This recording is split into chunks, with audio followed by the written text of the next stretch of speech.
Interview here a couple of years ago and didn't make it, unfortunately, because the pandemic and all the things that were going on.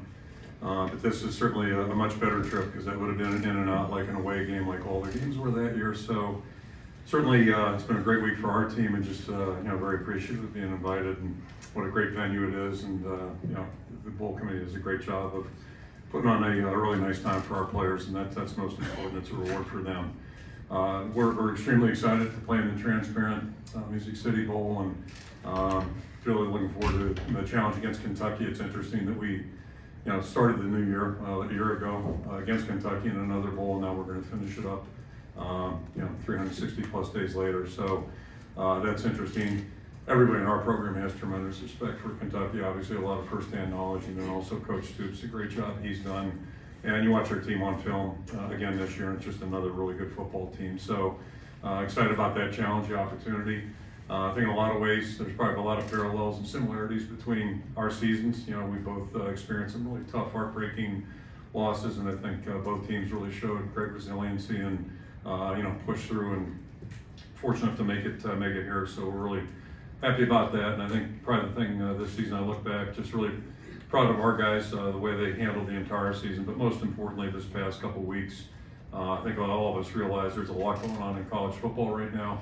A lot of big issues that really need to be addressed. I'm certain of that, but more, immediately, just what the challenges are for, I'm guessing, most teams this month, this past month, with roster changes, injuries that you have from the season, transfers, all those different things that are going on. So for a team to really, pull together and get ready for a ball game is not easy. The guys are, contending with finals, finishing up their academics, and then also preparing for a game. So just really, been impressed with our players, their focus, the way they've worked, going back several weeks ago. And all that stems, we've had a really good leadership this year. It's been consistent, not only our seniors, but our experienced guys. They've done a great job leading the way for all of our guys. And one nice thing about December, it gives everybody a chance to watch younger players get extra work, get extra coaching, and watch them grow and develop, and that's a huge part of college football. So that part's been great too. So anyway, we're excited to be here. This is our 20th invitation now, and the more things change, two things really stay the same. We're just extremely appreciative again to have this opportunity. We never take it for granted. And then the other thing is, the goal is to win the game. So that's where our focus has been. I'm sure Kentucky's doing the same thing, and look forward to the challenge tomorrow. I'll throw it out.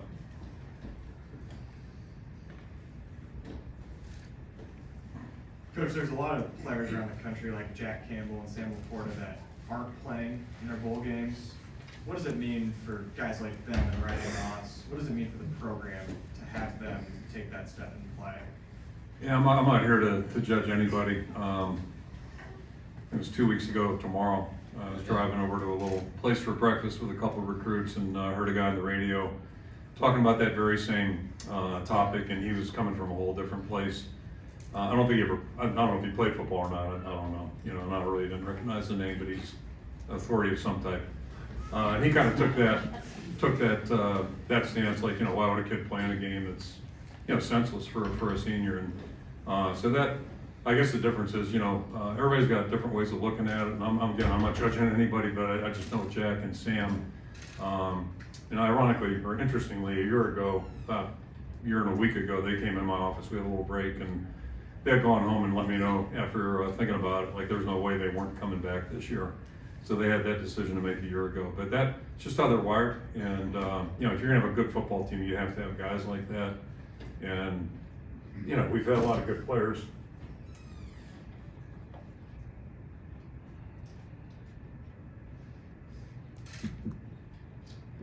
That's the fun of the game. You get guys like that have that attitude and desire and want to, and that's the impact that has on a team it's really impressive. So that's the beauty of it. And again, everybody's got the right to make up their own minds, and you got to do what's best for you ultimately. We get that, and we encourage it. But it's really what makes it valuable to have guys like that, and it's no coincidence they're both captains for us.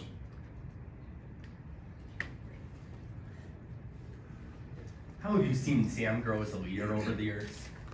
Well, Sam's always been upbeat. You've gotten to know him. He's always upbeat. He's always ready to go every day, and he's been that way since he walked in.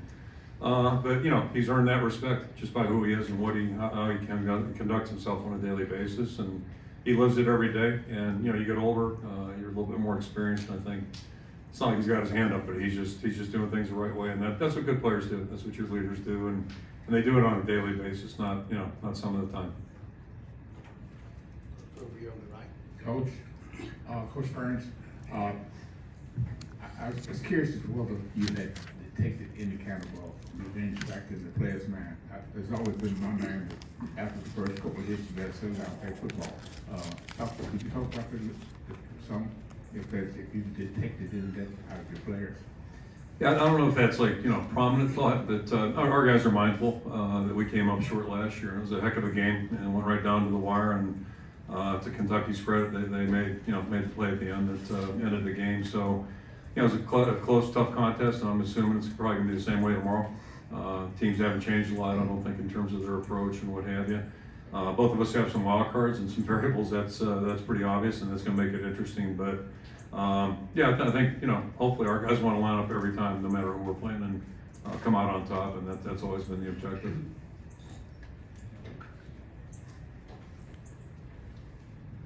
Hi, Kirk. I would say that the one variable that never changes about bowls is the preparation and getting the practice time, especially for younger players and those that are still under heavy development.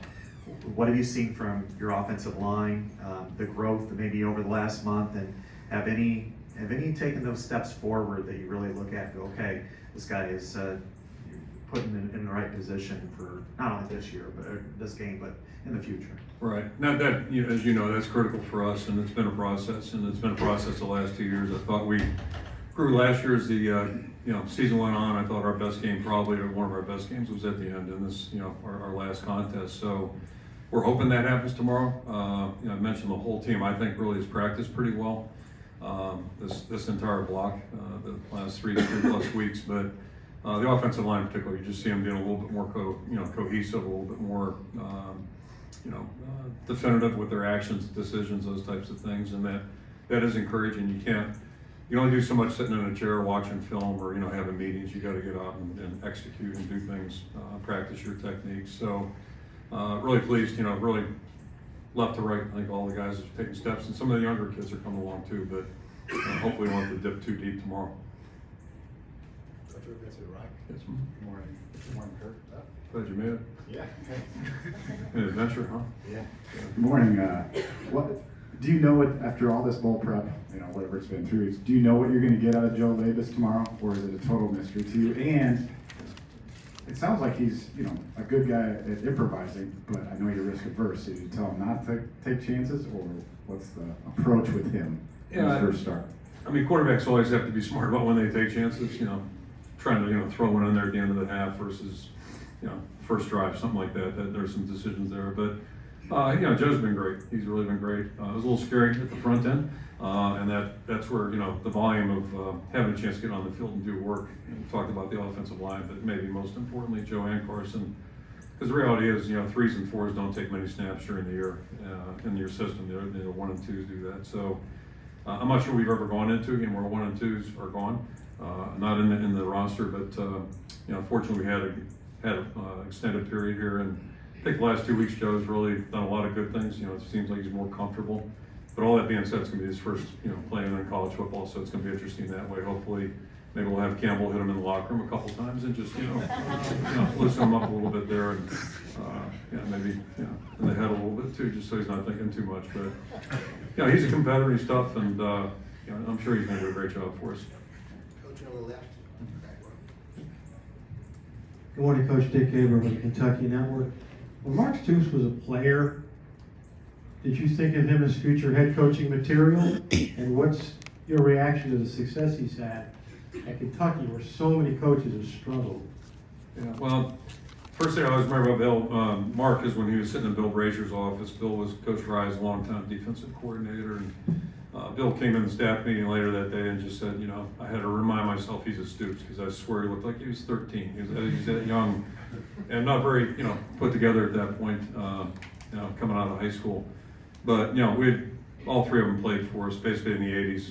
One of our safeties was always number 41 in Stoops, and all three of them were excellent players, excellent, the kind of players you could see really becoming a coach. Phil Parker's on our staff, and this is crazy. I was an assistant for 9 years in the 80s, and I used to watch him play thinking he could be related to the Stoops, just the way he played. He was a smart, tough player, and I'd say the same thing about all three of the Stoops brothers. But Mark's done an outstanding job, and I'm not an expert on the history of Kentucky football, but I'm not surprised at all because Mark's comes from a great football background. He's a serious football guy and he's a great guy. So that's what it takes. It takes a lot of work and effort, and obviously Mark's done that, and I'm really, very, very happy for him.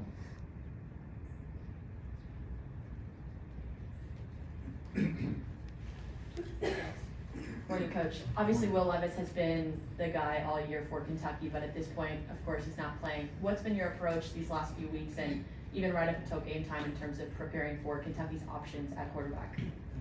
So we knew Will out of high school. We were actually, I think, his first major offer, and didn't last long. But so we've known about him, got to face him a couple times now, and so him not being in there, it just is what it is, and so we're not quite sure, quite frankly, what to expect. We've gotten some, there's some film available of Will not playing, but you just never know what to expect, and that's probably true of bowl games too. So, I think if anything, we'd probably simplify some things and just make sure we're sound in all areas, and just kind of wait and see how things unfold.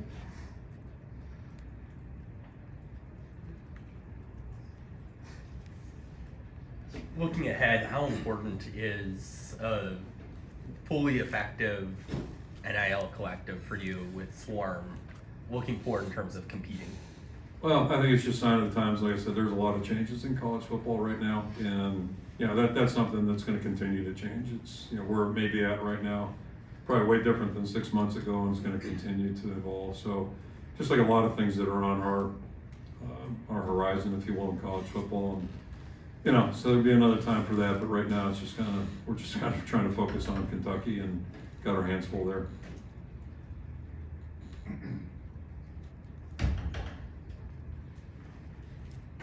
Time for one more question.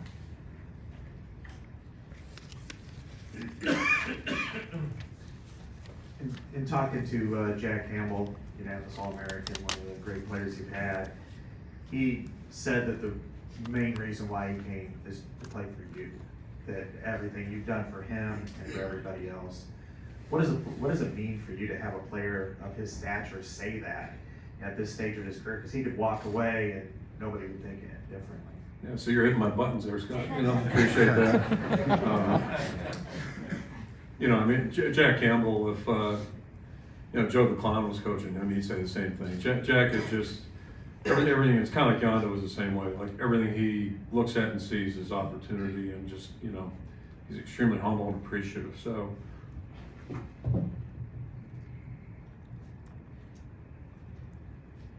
You coach a guy like that, with all due respect to our defensive staff, you coach a guy like that, I mean, it ain't hard. Right? So it's just, he's an unbelievable young guy, and we've had a lot of great players. The cool thing about being here, is practice today. We got Chick Egiazzi, Carl Klug, Greg Maben, Shudak, and Amani didn't make it over, but that's a fun of coaching. With all the crazy stuff going on the horizon right now, all the stuff in college football that's kind of distracting, quite frankly. The fun is being on the practice field or game field with guys like that, and that's that's what the game's about. So can't say enough about Jack. We've had so many good young guys, and this whole team's been really good to coach and work with. So I'm just appreciative of that. Coach Ferentz, thank you very much, and good luck tomorrow.